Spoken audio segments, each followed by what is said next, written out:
கர்த்தர் நல்லவர், அவர் கிருபை என்றும் உள்ளது. ஆமென் சொல்லலாமா?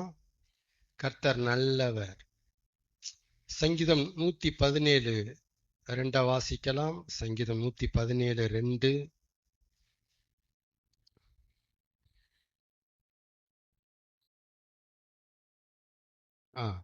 சங்கீதம் 117 2ங்களா? அது சங்கீதம் 117 2 என்ன சொல்லுது?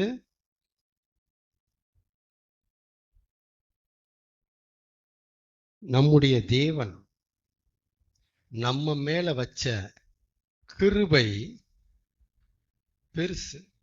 சொல்லுங்க. சிறுசு இல்ல, பெருசு. அப்ப தேவன் பெரிய கிருபைய நம்ம மேல வச்சிருக்கிறாரு. ஆமெனா? கவலைப்படாதீங்க.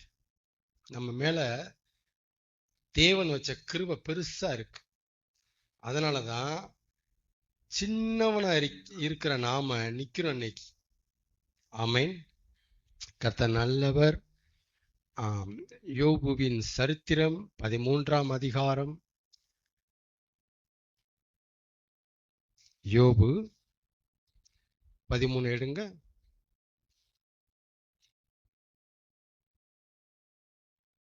13:15 வாசிக்கலாமா?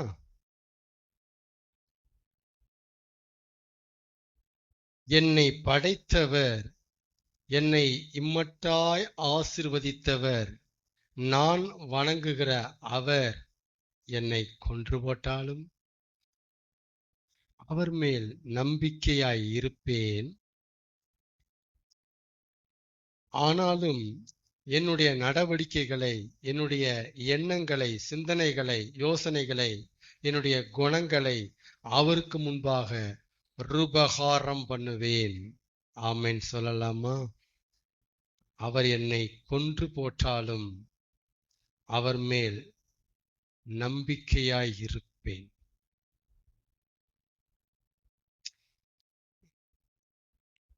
என்ன நம்பிக்கையா இருப்பாராம்? என்ன நம்பிக்கையா இருப்பாராம் யோபு? அதான் என்னன்னு நம்பிக்கையா இருப்பாராம். நம்ம ஆசீர்வாதத்தை விட்டு வெளியே வரவே மாட்டோம்.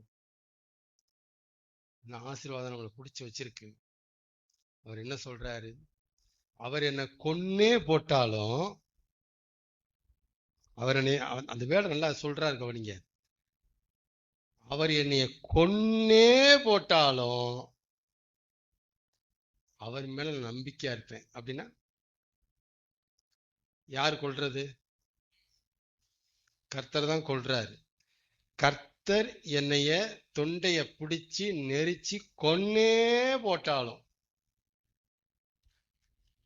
அவர் நல்லவர் அப்படிங்கிறதுல நான் நம்பிக்கையா இருப்பேன். ஐயோ, உன்னை கொல்றது யாரு? அந்த ஆள் தாயா. அப்புறம் அந்த ஆள நல்லவர்னு சொல்லத்தான் செய்வேன். உன்னிருந்து எல்லாத்தையும் புடுங்கினது யாரு? நீதானே சொன்ன. வாயை திறந்து கர்த்தர் கொடுத்தா நீதானே சொன்ன. கர்த்தரிடத்தில் நன்மையை பெற்றனா நீதானே சொன்ன. இதெல்லாம் சொன்ன யோபு ரொம்ப ஹைலைட்டா சொன்ன வார்த்தை, அவர் என்னை கொன்னே போட்டாலும் அவர் நல்லவர் அப்படிங்கிற அந்த விசுவாசத்தை விட்டு கொடுக்க மாட்டேன். அவர் மேல் நம்பிக்கையாய் இருப்பேன். ஆமென். கர்த்தர் நல்லவர். சாத்ராக், மேசாக், ஆபேத் நேகோ கேள்விப்பட்டிருக்கீங்களா? அவங்கள எங்க இருக்கிறாங்க? அவங்களா தானியல்ல இருக்கிறாங்களா? பைபிள்ல இருக்கிறாங்களா? இவங்கிட்ட ஒரு பிடிவாதம் இருந்துச்சு. யோபுட்ட என்ன பிடிவாதம் இருந்துச்சு? என் ஜீவனையே எடுத்துட்டாலும் அவர் நல்லவர்ங்கிறதுல நான் பிடிவாதம் காட்டுவேன் இவர் சொல்றாரு. யாரு? யோபு. சாத்ராக், மேசாக், ஆபேத் நேகோ அவங்க ஒரு பிடிவாதம் காமிக்கிறாங்க. தானியல் 3ல என்ன காமிச்சாங்க தெரியுமா? என்ன காமிச்சாங்க?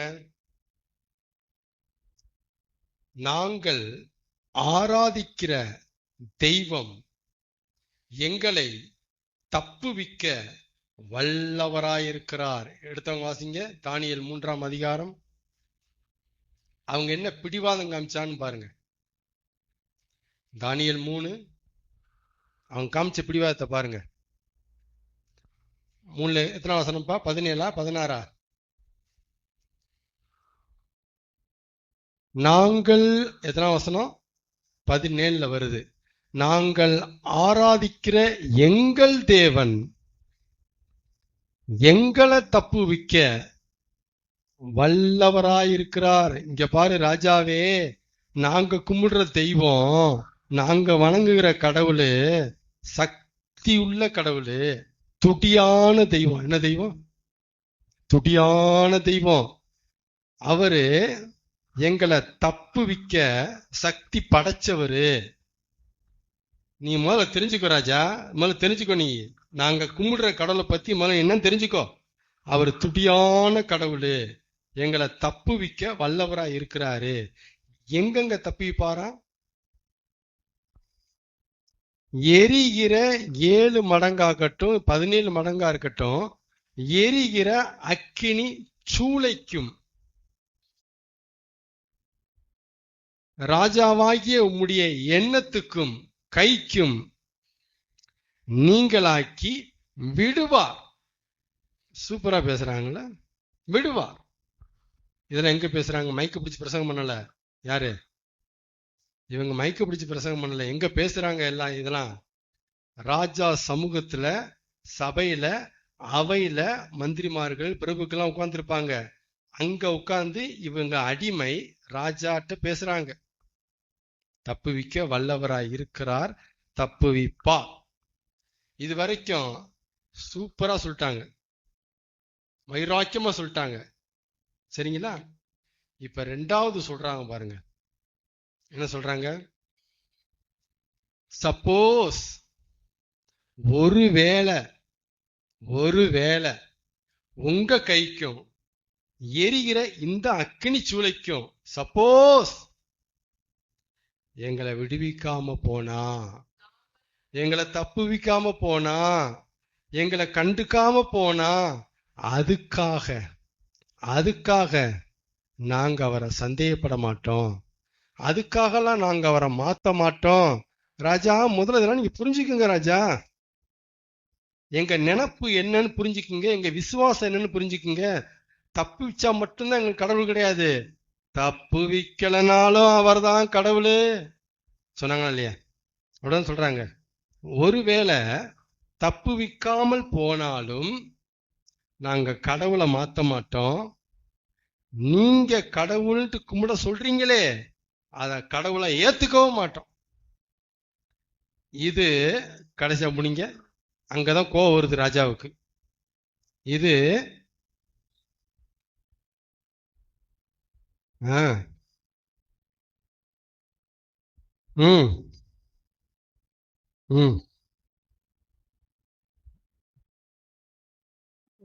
என்ன சொல்றாங்கன்னா, என்பது ராஜாவாகி உமக்கு தெரிய கடவுது. அப்படின்னு அர்த்தம். ராஜா, உங்க மண்டல கொஞ்சம் ஏத்திக்கிங்க, எங்க ஸ்டாண்டர்டு கொஞ்சம் புரிஞ்சுக்குங்க. ராஜா சொல்றதுக்காக செய்ய மாட்டோம் நாங்க. கடவுள் எங்களை தப்பி பாருங்க.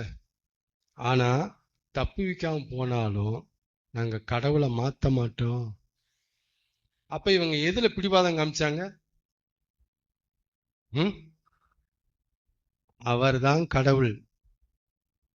ஜஸ்ட் ஒரு 5 மினிட்ஸ் அந்த பொற்சிலைய வணங்கி விழுந்துட்டா மேட்ரு ஓவர் தானே? அந்த பிரச்சனை இல்லையே. செய்ய மாட்டோம். யாருக்கு தெரிய போகுதுரா? சீப்பா, யாரு கண்டுக்க போறா? சும்மா வணங்கிட்டா அப்படி போய் அப்ப சர்ச்சைக்கு போ, அப்படி போ. நோ, எங்களுக்கு கடவுள் அவர்தான். அப்ப கர்த்தர் தான் தெய்வம் அப்படிங்கிறதுல இவங்களுக்கு மகா தெளிவு. ராஜா நிறுத்தின பொற்சிலை தெய்வம் அல்ல, கர்த்தர் தான் ஜீவனுள்ள தெய்வம். அவர்தான் வானத்தையும் பூமியையும் சமுத்திரத்தையும் மனிதனையும் படைத்தார். அவர்தான் கடவுள் அப்படின்னு அந்த தெளிவு இவங்கிட்ட இருந்துச்சு. யோபுட்ட என்ன தெளிவு இருந்துச்சு?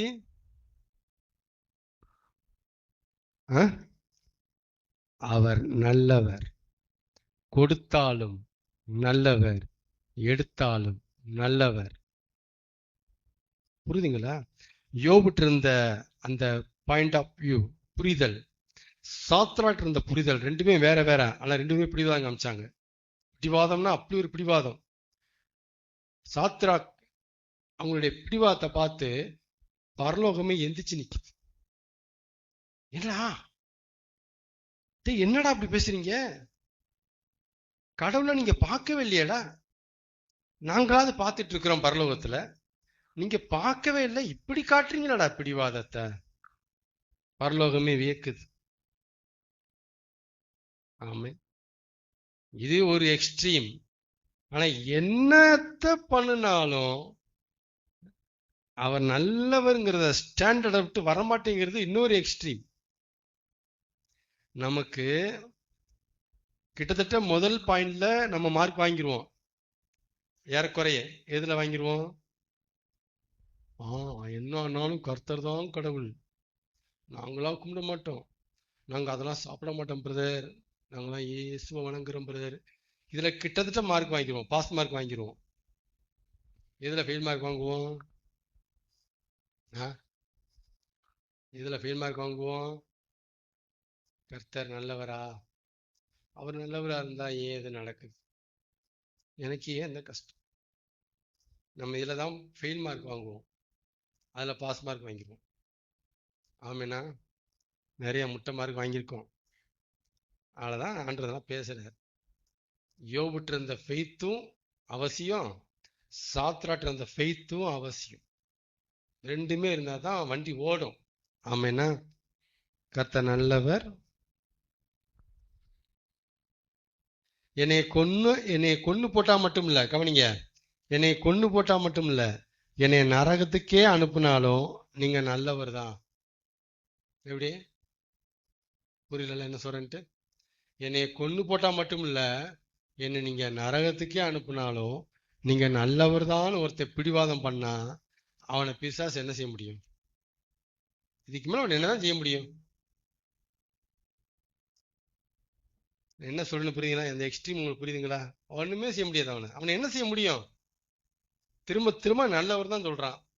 எது வரைக்கும்? அது வரைக்குமே சொல்றான்.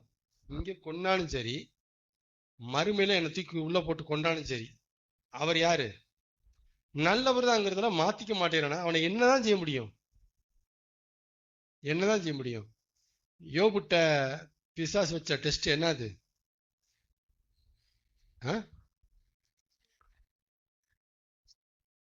தெரியல. யோபு 1:9 வாசிங்க, என்ன டெஸ்ட் வச்சான்னு பாருங்க. யோபு 1:9.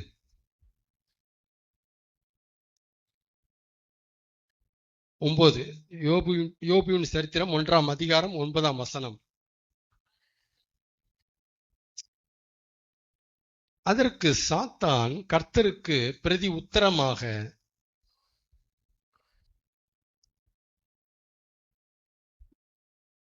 அந்த வேர்டு ரொம்ப முக்கியம், அதுதான் அந்த பாயிண்ட்.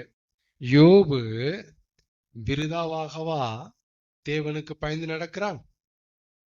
எப்படி கேட்கிறான்? யோபு விருதாவாகவா உமக்கு பயந்து நடக்கிறான் அப்படின்னு அர்த்தம். தனக்கு லாபம் இல்லாமையா உம்மை சேவிக்கிறான்? எனக்கு லாபம் இல்லாமையா, அவனுக்கு லாபம் இல்லாமையா உங்க பின்னாடி தொங்கிட்டு கிடக்குறான்? உங்களால அவனுக்கு லாபம் சாமியே, நீங்க ஆசீர்வதிக்கிறீங்க சாமி. அது சொல்றான் பாருங்க. நீர் அவனையும் அவன் வீட்டையும் அவனுக்கு உண்டான எல்லாவற்றையும் சுற்றி வேலி அடைக்கவில்லையோ? அவன் கைகளின் கிரியையை ஆசீர்வதித்தீர். நீங்க ஆசீர்வதிச்சதுனால அவன் சம்பத்து, ஆஸ்தி, சொத்து பத்து தேசத்துல பெருகி போச்சு சாமி. உங்களால யோபுக்கு லாபம் சாமி. சும்மாலாம் அவன் சாமி சாமின்னு அலையல சாமி. உங்களால லாபம் இருக்கு. சரிங்களா? நீங்க ஒண்ணு செய்யுங்க. கொடுத்த லாபத்தை எடுங்க. எந்த லாபத்தையும் எந்த லாபத்தையும் இனி கொடுக்காதீங்க. கொடுத்த லாபத்தை எடுத்துருங்க. இனி எந்த லாபத்தையும் கொடுக்காதீங்க. அப்புறம் பாருங்க சாமி. அப்புறம் யோபை பத்தி என்கிட்ட பில்டப் பண்ணுங்க சாமி. இதுதான் யோபை குறித்து கர்த்தருக்கு முன்னால பிசாசு வைத்த குற்றச்சாட்டு. இதுதான் அவன் சொன்னான். அப்ப கவனிங்க, நம்ம அவரால நமக்கு லாபம் அப்படிங்கிற எண்ணத்திலயா யோபு ஆண்டவரை சேவிச்சாரு? கொஞ்சம் கவனிங்க. யோபுனுடைய நடவடிக்கைலாம் கவனிச்சு பாருங்க. நீர் என்னை கொன்று போட்டாலும் உண்மையில் நம்பிக்கையா இருப்பவன்கிட்ட போய் நீ லாபத்துக்கேடா அவனோட இருக்கங்க எவனா ஒத்துக்குவாங்களா? உனக்கு லாபம்டா, அதான்டா கூட இருக்கிற. கொன்னு போட்டாலும் அவர்கிட்ட தான் இருப்பேங்கிறவனுக்கு என்ன லாபம்? என்ன லாபம்? வச்சு பாருங்க. நாம ஆண்டவரை எதுக்காக வச்சிருக்கிறோம்? சம்திங் பெனிஃபிட், லாபம். நமக்கு ஒரு லாபம் இருக்கு. அது ஒரு லாபம். சரிங்களா? இதெல்லாம் உச்சக்கட்ட வாழ்க்கை. இது வேற மாதிரி வாழ்க்கை. அது யோபு சும்மா படிச்சுட்டு போயிட்டோம். யோபு வாழ்ந்த வாழ்க்கை வேற.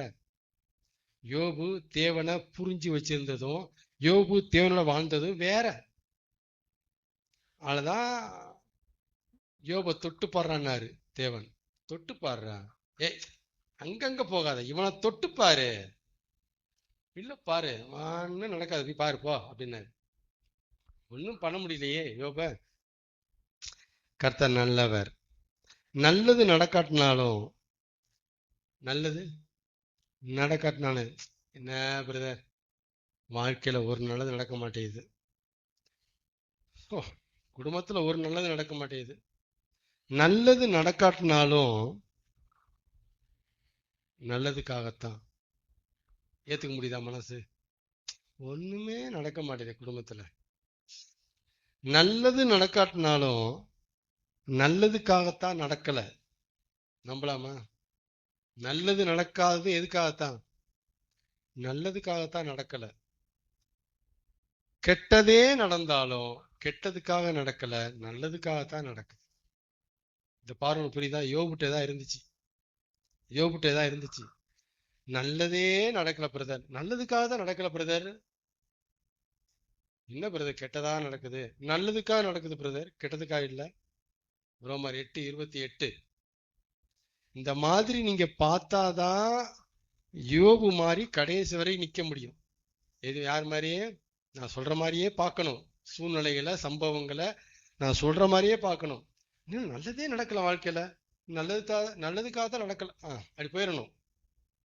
என்னது வரிசைக்கா கெட்டதா நடக்குது? கெட்டதுக்காக நடக்கல பிரதர், நல்லதுக்காக நடக்குது. வெயிட் பண்ணுங்க, நல்லதுக்காக தான் நடக்குது. ஆமென். இப்படி பார்த்துட்டீங்க அப்படின்னா நீங்க தேடி போயிருவீங்க.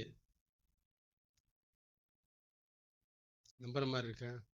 சொல்ல மனசு வருதா? வரணும். இல்லை அப்படின்னா ஃபெயில் ஆயிருவீங்க. கர்த்தர் நல்லவர். யோபு எடுங்களேன். யோபு 1ஆம் அதிகாரம் இதை சொல்லணும். யோபு 1ஆம் அதிகாரம் 6ஆம் வசனத்தை வாசிக்கலாமா?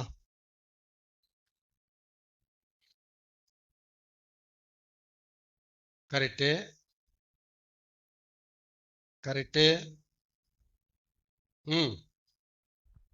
நீ எங்கே இருந்து வருகிறாய் என்றார். சாத்தான் கர்த்தருக்கு பிரதியுத்தரமாக, பூமி எங்கும் உலாவி அதில் சுற்றி திரிந்து வருகிறேன் என்றான். சரிங்களா? இத ஃபர்ஸ்ட் டைம் கர்த்தர் சாத்தான நோக்கி கூப்பிட்டு பேசுறார். நம்பர் 1. அடுத்து எப்ப பேசுறாரு கவனிங்க. அடுத்து எப்ப பேசுறாரு?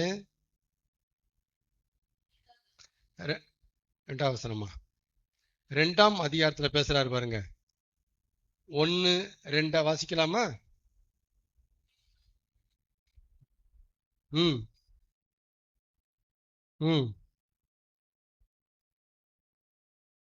சரி.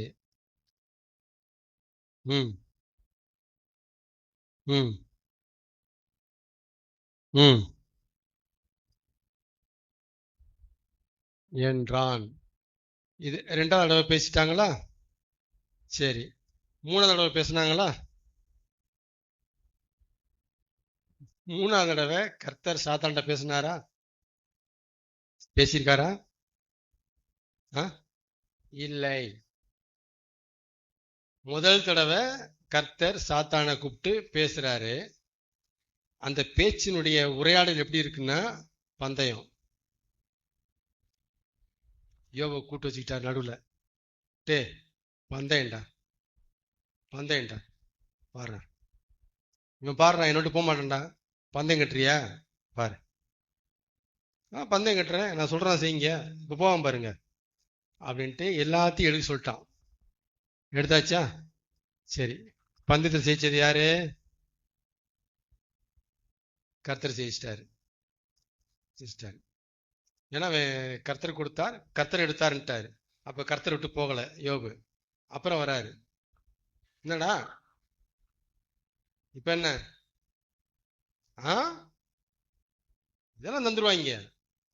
உடம்ப தொடுங்க, சுகத்தை கொடுங்க, ஆரோக்கியத்தை தொடுங்க, அப்புறம் பாருங்க தூசிக்கான பாரு சீன்னு போயிடும் பாருங்களேன் அப்படின்னா.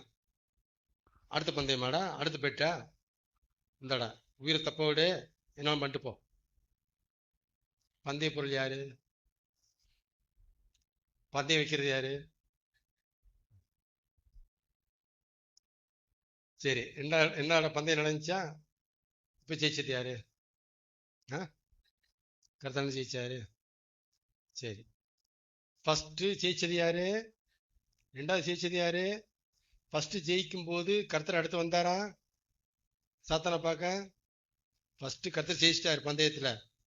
அடுத்து ஜெயிச்சதுக்கு அப்புறம் போயிட்டாரா? திரும்ப வந்து சாத்தானை கூப்பிட்டு கேட்டாரா? கேட்டார்ல. சரி. ரெண்டாவது பந்தயத்துல யாரு தான் ஜெயிச்சா? சரி. மூணாவது மூணாவது பந்தயத்தை யார் ஜெயிக்க போறா? கடைசி ஜெயிச்சது யாரு? அப்படி வாங்க. கர்த்தர் தானே. இப்ப கடைசியா வந்திருக்கும்ல கர்த்தர். கர்த்தர் வந்து பிசாஸ்ட ஃபைனலா வந்திருக்கணும்ல. வந்தாரா? வந்தாரா? பைபிள் வந்தாரா? ஏன் வரல? முதல்ல கூட்டு பெட்டு கட்டுறானாரு, கட்டியாச்சு, ஜெயிச்சிட்டாரு. அடுத்து கூட்டு பெட்டு கட்டினாரு, இவர் தான் ஜெயிக்கிறாரு. வந்தாரா? வந்தாரா? வரல.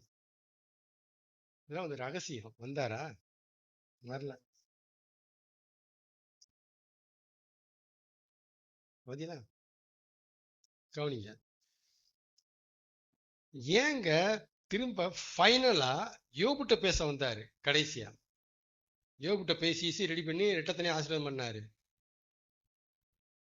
பெட்டுக்கிட்டது யார்கிட்ட? அவன்கிட்ட தான். அவனை கூப்பிட்டு கடைசியா ஏதாவது சொன்னாரா? ஏன் சொன்னாலும் தெரியுமா? ம்? கவனிங்க. தன் தோல்விய ஒத்துக்க மாட்டான். யாரு? என்ன சொல்லுவான்? கூப்பிட்டு என்ன என்னப்பு வா, என்ன இதா உடம்ப தொட்ட, என்னாச்சு பாரு. திரும்ப திரும்ப அவன் என்னதோட கெட்டி அழுகுறான். என்ன சொல்ற இப்ப அப்படி கேட்டா என்ன சொல்லுவான்? ம்? என்ன சொல்லுவான்? உங்களை யாரு இப்ப வர சொன்னது? புசுக்குன்னு உள்ள வந்துட்டீங்க. கொஞ்சம் விட்டீங்கன்னா பிள்ளை வந்திருப்பான். கொஞ்சம் விடணும். ஏன் அவசரப்பட்டு இப்போ வந்தீங்க? வந்துடக்கூடாது. அதனால தோல்வி ஒத்துக்க முடியாது. பந்தயத்து இடையில நீங்க கெடுத்துட்டீங்க, ஆட்டத்தை கெடுத்துட்டீங்க. அவன் தோல்வியை ஒத்துக்க மாட்டான். யாரு? பிசாசு தன் தோல்வியை ஒத்துக்க மாட்டான். எழுதி வைங்க. அதுக்கு காரணம் இப்படிலாம் சொல்லுவான். நம்பர் 1. அடுத்து சொல்ல போறேன், கவனமா கவனிக்கணும். ஏங்க ஆரம்பத்துல கூட்டு பெட் கட்டினவரு கடைசியை ஜெயிக்கும் போது ஏன் சாத்தாண்ட வந்து சேலஞ்சு விடல அப்படின்னா காரணத்தை புரிஞ்சுக்குங்க. அவன் தோல்வி என்ன செய்ய மாட்டான்? ஒத்துக்க மாட்டான். நம்பர் 2, அவன்கிட்ட பேசி கர்த்தர் ஜெயிக்க முடியாது. யார்கிட்ட பேசி? பிசாசிட்ட பேசி. யார் ஜெயிக்க முடியாதுன்னு சொல்றேன், முக்கியமான வார்த்தை நான் சொல்றது. இதை சொல்றதுக்குன்னே ஒரு வெளிச்சம் வேணும், தைரியம் வேணும். பிசாசிட்ட பேசி கர்த்தர் ஜெயிக்க முடியாது, ஜெயிக்க முடியாது. அதனாலதான் அதாமே, சாப்பிட்டியாடா? தின்ன, இந்த அவதான் கொடுத்தா. எவாள் செஞ்சியா? தின்ன, கொடுத்தேன். இந்த சர்ப்பம் தான் கொடுக்க வச்சுச்சு. ஏய் சர்ப்பம், செஞ்சியா? அப்படி கேட்டாரா? ஏன் முறை என்ன? என்கொயரி பண்ணணும்ல. ஆதாம் என்கொயரி பண்ணாரு, ஏவாள் என்கொயரி பண்ணாரு. யார்கிட்ட வந்து என்கொயரி பண்ணல. அதான் ஏன் இது என்ன நியாயமான தீர்ப்பு?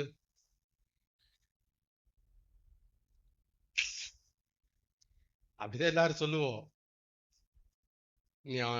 அவர் வந்து என்கொயரி பண்ணாருன்னா, நான் எங்கா கொடுத்தேன்பா, நான் எங்கா பேசினேன், நான் பேசவே இல்லையே,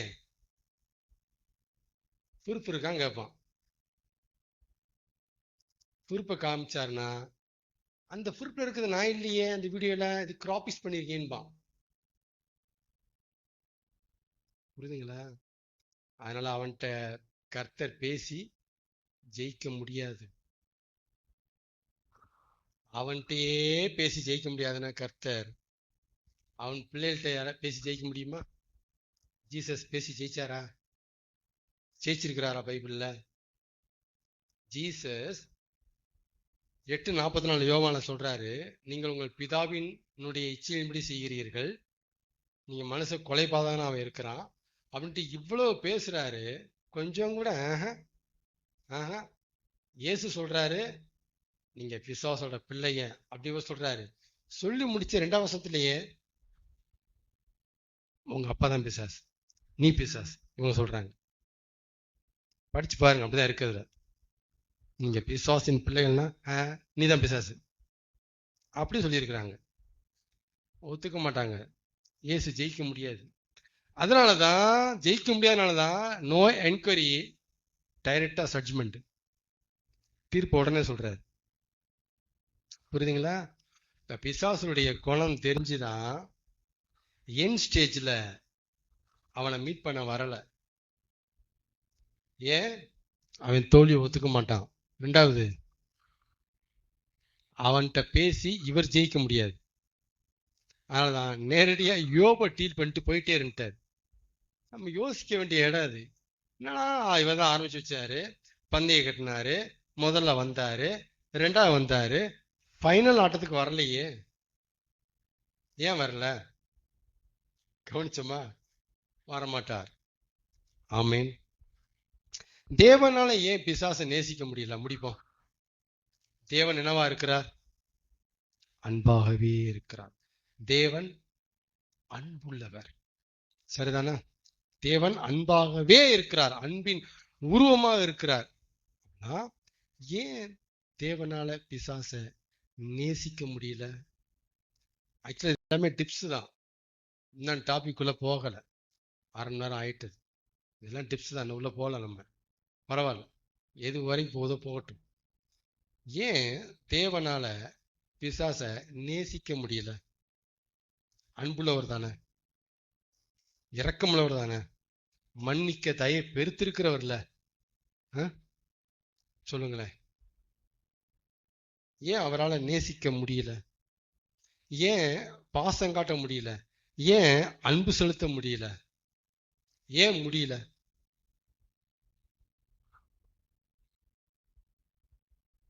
இருக்கட்டும், அதுக்காக நேசிக்காம இருக்கலாமா? அவரு இருக்கட்டும். அவன் எப்படி இருந்தா என்னங்க? அன்பே உருவமானவர் என்ன செய்யணும்? நேசிக்கணும்ல. இவன் எப்படி அண்டு போட்டோம்? அவர் அன்பு செலுத்தணுமா இல்லையா? நம்ம இப்படிதானே பேசுவோம் எல்லாத்தையும். ஏப்பா அவன் எப்படி தானேப்பா, நீ நேசிப்பா சொல்றமா இல்லையா? இப்ப நான் கேட்கிறேன், இந்த கேள்வி பதில் சொல்லுங்க. இந்த கேள்வி பதில் சொல்லுங்க. நீங்க கொஞ்சம் பெரியவர், நீங்க கொஞ்சம் மூத்தவர், கொஞ்சம் ஊழியக்காரரு கொஞ்சம் அப்படி அதான் ஏன் நேசிக்க சொல்றீங்க இல்லையா? இப்ப சொல்லுங்க, ஏன் தேவனால பிசாச நேசிக்க முடியல, அன்பு செலுத்த முடியல, பாசம் காட்ட முடியல? அவளை கூட்டு போய் ஐயோ நரத்துல போடுறாரு. என்னங்க? அதான் ஏன் கேக்குறேன். ஏன் தெரியுமா? அவர் நேசிச்சா அது அவருக்கு பாதிப்பு உண்டாக்கும். எல்லாருமே சொல்லுங்க, சொல்லமான சொல்லியா? தேவன் பிசாச நேசிச்சா தேவனுக்கு பாதிப்பு உண்டாக்கும். ஏன்? அவன் அவர் இடத்தை பிடிக்க பார்க்கறான், அவர் இடத்தை பிடிக்க பார்க்கறான், அவரோட மல்லுக்கு நிக்கிறான். அதனால தனக்கு பாதிப்பு வருகிற இந்த ஒரு காரணத்துக்காக அவர் அவனை நேசிக்கிறது இல்லை. இதை தவிர வேற காரணமே அவர்கிட்ட கிடையாது. நாம ஒருத்தருக்கு உதவி செஞ்சு நமக்கு உபத்திரம் வருதுன்னா எத்தனை பேரு உதவி செய்ய அப்படியே துடிப்பீங்க? கைதுக்கலாமா? கைதுக்கலாமா? பிரதர், இந்த உதவி மட்டும் செஞ்சு வச்சுங்களேன், ஐயோ நாளைக்கு என்ன விட்டு போடுவான் பிரதர், ஐயோ சூப்பர் பிரதர். யாரும் செய்வீங்களா? செய்ய மாட்டோம். நம்மளை பாதிக்குதுன்னா ரொம்ப அலர்ட்டா இருப்போம், அடுத்தவனை பாதிக்குதுன்னா கண்டுக்காம இருப்போம். இந்த மாதிரி நல்ல குணங்கள் நம்மகிட்ட இருக்கு. நம்மளை பாதிக்குதுன்னா கவனமா இருப்போம், அடுத்தவனை தான் பாதிக்குதுன்னா கண்டுக்காம இருப்போம். அதனால இதெல்லாம் யார்கிட்ட வந்த குணம்னா அவர்கிட்ட வந்த குணம். அவரை பாதிக்குங்கிறனாலதான் தேவன் பிசாச நேசிக்கிறது இல்லை. அவர் தான் நமக்கு முன் உதாரணம், அன்புக்கும் பாசத்துக்கும் நேசத்துக்கும். அவரே ஒரு கூட்டத்தை பகைக்கிறாரு, நேசிக்க மாட்டேங்கிறாருன்னா காரணத்தை புரிஞ்சுக்கணும். அவரே பகைச்சிட்டு இருக்கிறாரு, வெறுக்கிறாரு, தள்ளி வைக்கிறாரு. ஏன்? பரலோகத்துக்கு பாதிப்பு, அவர் ஸ்தானத்துக்கு பாதிப்பு, சண்டை சச்சரவு வேண்டாம். ஆமெனா?